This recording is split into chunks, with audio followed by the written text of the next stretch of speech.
Hi, friends. This is your pal, Scott Garibay, and today we're going to talk about American politics, and we are going to talk about Ryan Coogler's incredible film, Sinners, starring Michael B. Jordan, starring Omar Miller, starring Lindo, and starring Haley Steinfeld, and also a bunch of other incredible actors. This thing is flawless, 5 out of 5 star film.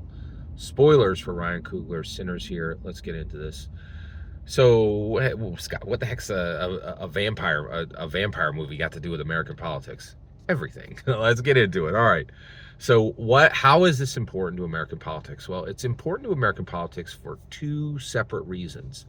First and foremost, right now, America is making a decision. So, I believe movies date back to 1910, right? So we have 115 years of American cinema, right?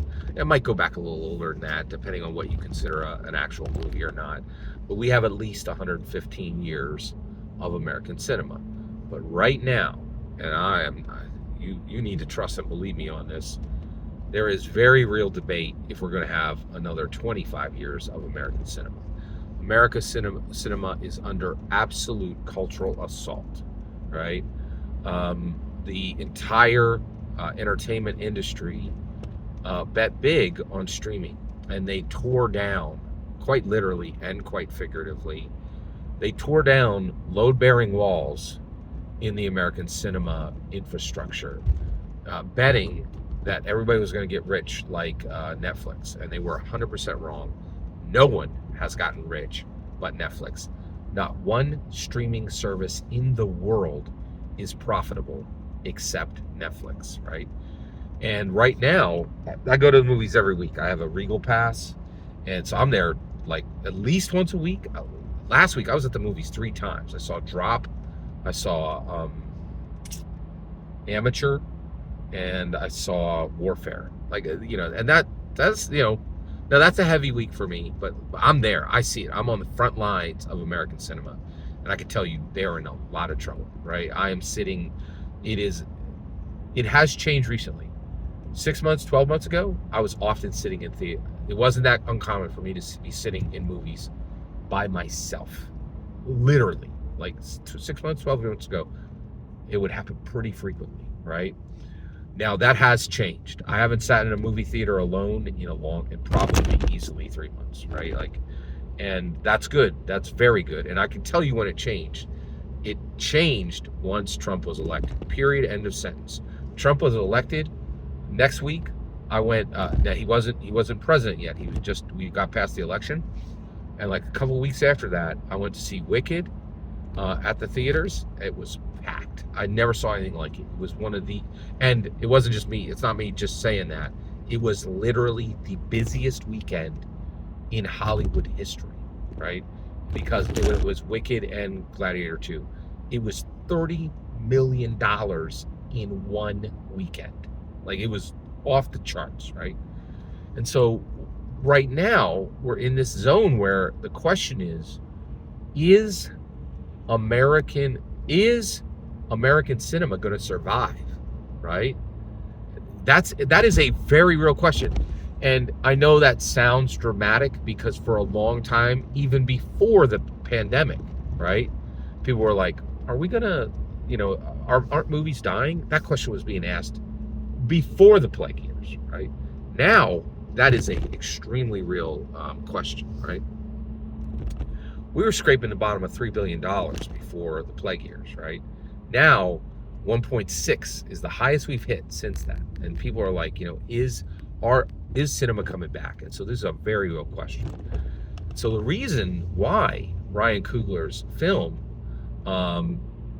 Sinners, is an extremely important political film is everybody on the red side and on the blue side wants everybody who's got a brain in their head and a heart that's not stone wants cinema to survive. But it is under very real cultural assault right now, right? And there are countries now that are saying they're not going to take American film, right?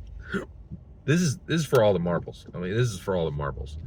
So in the middle of all that, Ryan Coogler delivers a movie that is both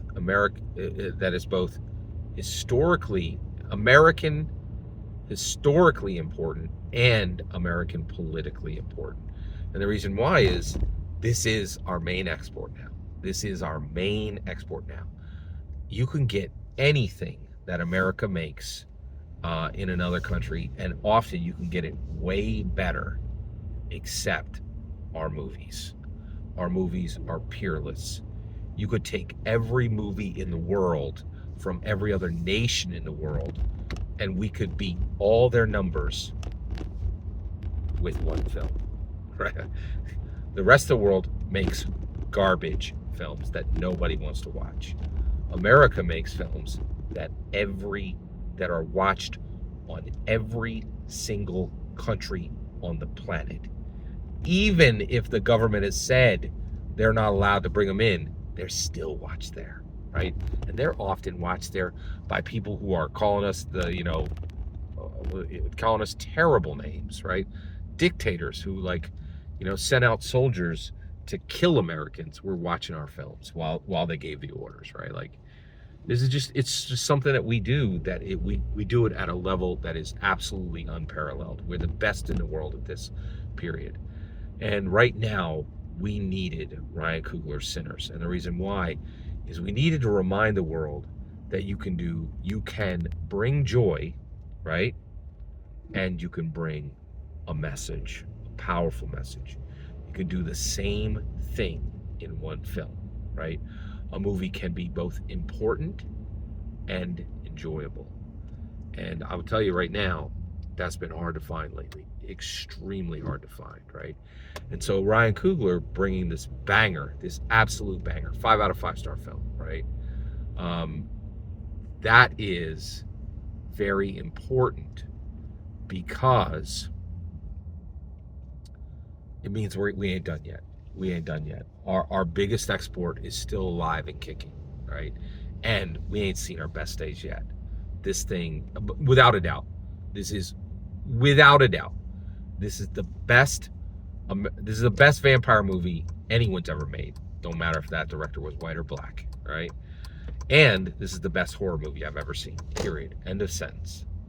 No competition.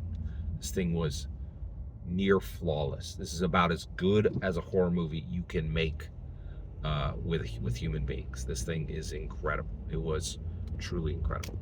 And this is an important American political moment, because we need this export to remain strong.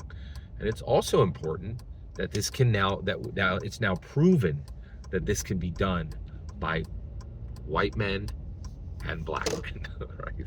Like, yeah, and we know this can also be done by white women. I don't know if we've gotten there with black women yet, right? Like, I don't. And the only reason I'm saying is Greta Gerwig's movie made like 1.6 billion, right? But I'm not sure there's ever been a movie created by a black female that's made $1 billion. I'm not sure there's ever been a single one, right? And I'm pretty sure I'd know if there was. Please correct me on that if I'm wrong. But this is really important, because it means that equality is real, right? Because it is not easy to make Hollywood bangers, right? You need hundreds of millions of dollars. You need access, you need permission, and you need privilege, right? And Ryan Coogler's got all of that. Every single word you just heard in this video is my humble opinion. The important part is when I get to hear your humble opinion. When you get in the comments and send your traffic. Please consider liking and subscribing, and have a fetch millennium.